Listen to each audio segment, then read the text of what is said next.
Hello, I'm Ronnie Eldridge. Welcome to Eldridge and Company. When Mike Bloomberg, our former mayor, announced he was a candidate for president of the United States, I knew I wanted to hear what my former colleague, Doug Muzzio, host of City Talk and professor of political science at Baruch College, had to say. Now I have the chance. So welcome. Well, and what do you think? It's absurd. It's quixotic. In a sense, it's an experiment on a new campaign formula by the super rich. Buy the election. Don't appear before the voters. Don't try to inspire them personally, but buy it through ads, video, the media. Travel. Political travel, coverage. But no audience. Because if he showed up, he's got a terrible voice. Well, I mean, the fact is that he's a dull technocrat, and he doesn't inspire. But the worst thing is the theme, it seemed to me, of everybody running, is the discrepancy in income, the rich and the poor, the two worlds we're living in. And here he comes in with his billions of dollars and just runs. It shows the impact of money in politics. Now, Mike Bloomberg... It doesn't really show the impact, because he's not beholden to anybody. So he's using that as a... Well, he wants to win the nomination or the general election, so that's impact. And also, how does he win the Democratic primary? Let's start with that. He doesn't. He doesn't appeal to the progressive wing. He doesn't appeal to younger voters. He doesn't have a lane. So his rationale is, nobody can beat Donald Trump but me. It's a massive case of hubris. And he's denigrating the entire Democratic field very directly by saying he's the only one who can beat Trump. And that's really pernicious for the party. But he's not a Democrat. He's a Democrat, he's a Republican, he's an independent, he's all things. You don't think he's leading to run independently? Does he fancy himself Ross Perot? I don't think how he can think he's Ross Perot. Yeah, I even doubt Ross Perot lost. Yeah, right. What I can see is, if he's got a chance, he doesn't win the nomination outright. But the Democrats tend to divide their delegates proportionally. So he may get enough delegates to have a voice on the outcome. And then you can have the brokered convention. We haven't had one since God knows when. And that may be his hope, that he can influence the choice of the nominee with his block of delegates. I don't think he has that sophisticated political knowledge. Well, he's never had to for do that. He's never had to do that. To who? I just don't know. Let me ask you a question about this whole process. You teach the whole art of governance, right?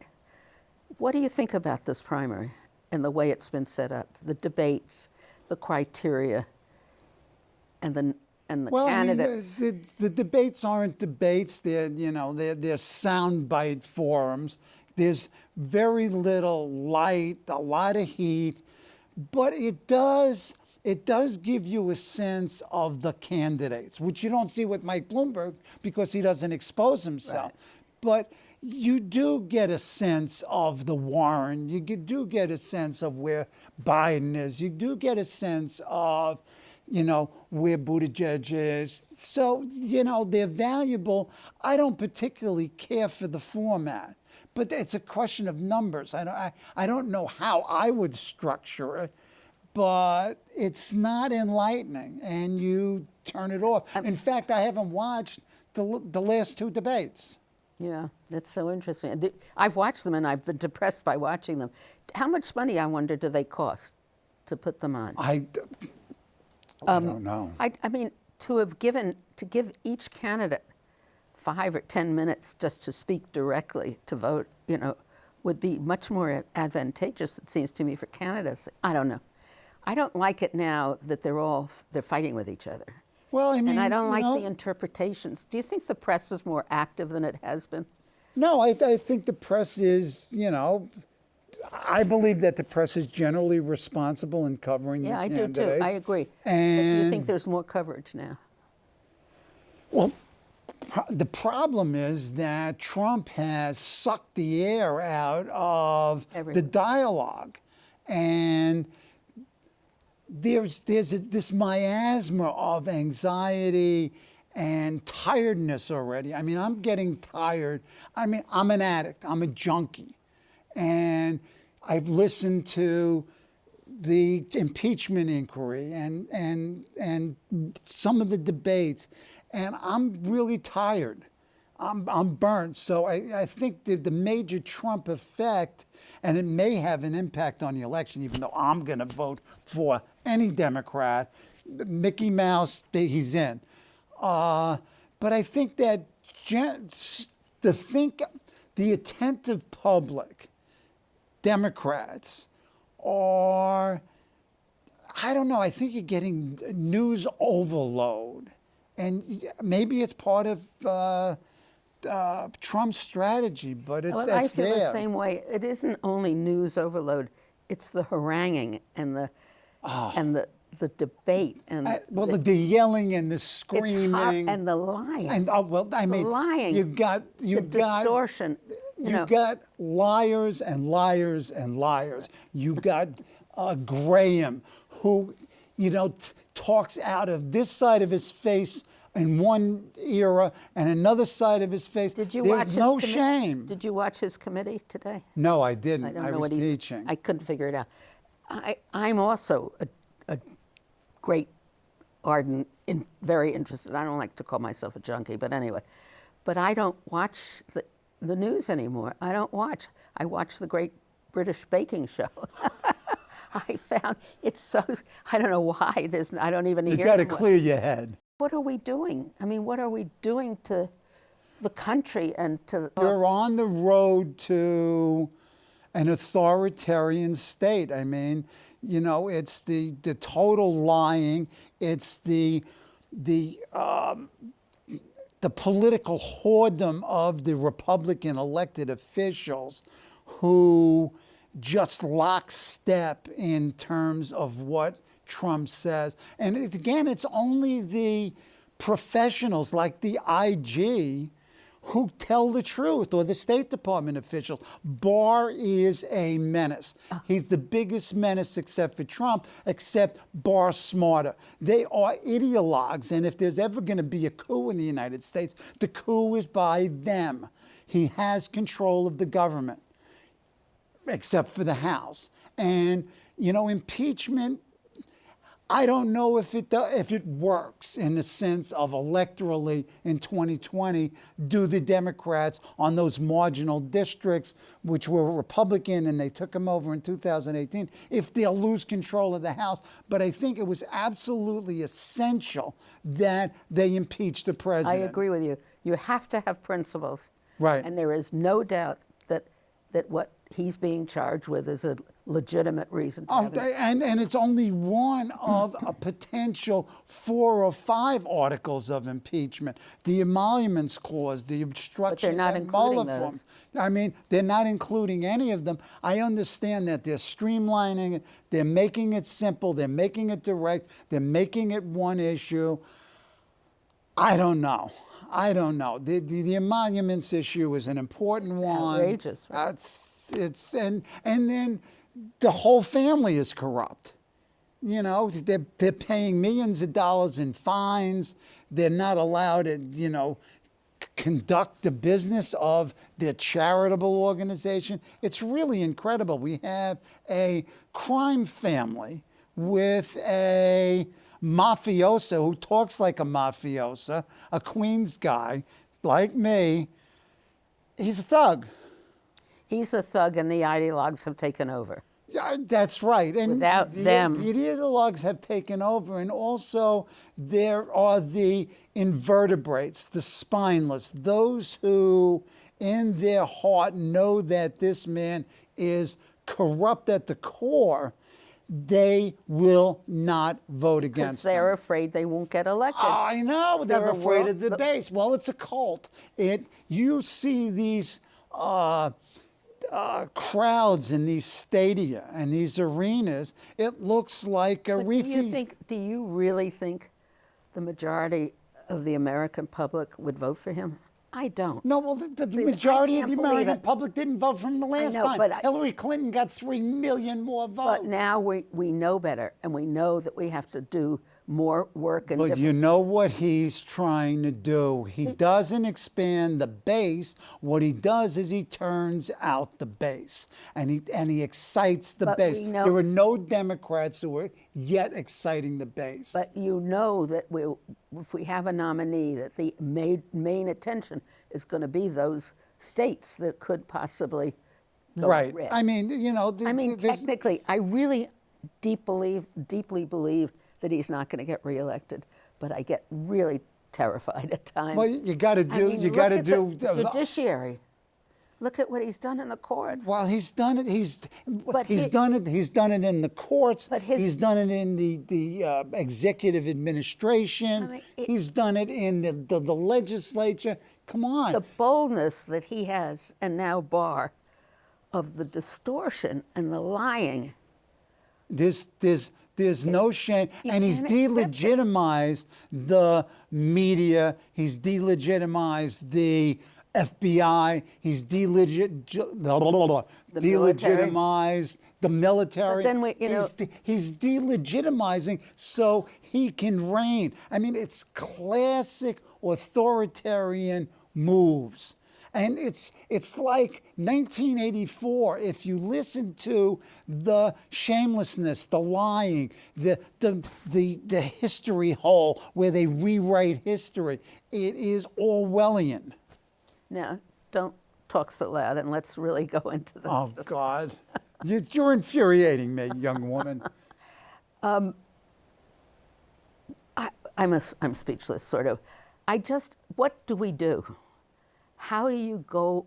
Are we totally powerless? No, I mean, eventually, if he continues in his autocratic, lying ways, you're going to have to get out into the streets. You're going to have to do what happened in Vietnam, mass protests. And you're going to have to be disruptive, and you're going to have to go to jail, and you have to bail yourself out. You gotta. I'm not saying we're at that stage yet, but you're talking about a real danger to the republic. But we don't have time right now for the next election. You certainly do. You can get in the streets now. Now let's talk about the Democratic Party and the candidates. I mean, they're fighting, and then what do you think is going to make a good the best candidate? Do you know what? think the ability to defeat Trump is the main characteristic a voter should look for? I can't speak for most voters. I'm looking for the candidate that can beat Donald Trump. And what does that mean? That means that they have to take 1 or 2 states away from Trump's 2016 Electoral College win and hold their base. So who is that? Pennsylvania, Wisconsin. I mean, those are the states that are critical. And then secondarily, Ohio, which is, trending Republican, and Florida. You're going to vote in the primary, and you're going to vote for the person you think who can defeat Trump the most. Right. Do you have a candidate yet? Nope. Do you think Joe Biden is the person? Well, you're asking 2 different questions. I mean, as an analyst, he's the favorite, but if you're talking to me as a watching citizen, I'm worried about him, but I'd vote for him, and I might vote for him over the rest of the field. It depends on what they do between now and the caucuses and the primaries. You think the caucus is very important? Well, it has been in the past. I mean, the caucuses, the Iowa caucuses came into prominence in 1976. I have my, real reservations about having a caucus in an all-white state, for example, or even in New Hampshire, another all-white state, very undiverse, but the Iowa caucuses give the candidates the opportunity to interact with a public, and I think that's important. We have progress. We had an African-American president. So obviously we have progress. But are we expecting too much? I mean, I think the dropping out of Kamala Harris and the question about race now, the people mentioning that we don't have a person of color in the debate. Yeah, you're running into feeding two, into extraneous kinds of issues. You're competing over contrasting views that, in one sense, the lack of color is a problem insofar as the Democratic base, the core of it is black voters and black women voters. So in a sense, yeah, it is unrepresentative, but again, it's the quality of the candidates. I think that, you run against the racist, the hard right, anti-black, anti-immigrant, anti-everything except white people, and then you have the more, to use the word radical isn't quite right, who believe that you have to balance it. And I'm sort of leaning toward the balance, but I don't think you can have two white men on the Democratic ticket. We can't anymore. No, you can't. You can have, and there are good candidates. There are good candidates who are non-white or not. And they don't even have to be people who have been running for president. No, right. I mean, they're very competent people. But that comes from a brokered convention, more or less. Perhaps. That's what's so interesting. Well, I've got, you want my prediction? Yeah. It's going to become a brokered convention, and the ticket is Sherrod Brown and the gubernatorial candidate from Georgia. And that would be a dynamite ticket. And how? But I'm dreaming because I don't think it's going to happen. But we were both early supporters of Sherrod. Yeah, I know. Terrible. Does he feel guilty? I have no insight. The only person that you read about thinking of coming in is Hillary Clinton. That's an unmitigated disaster.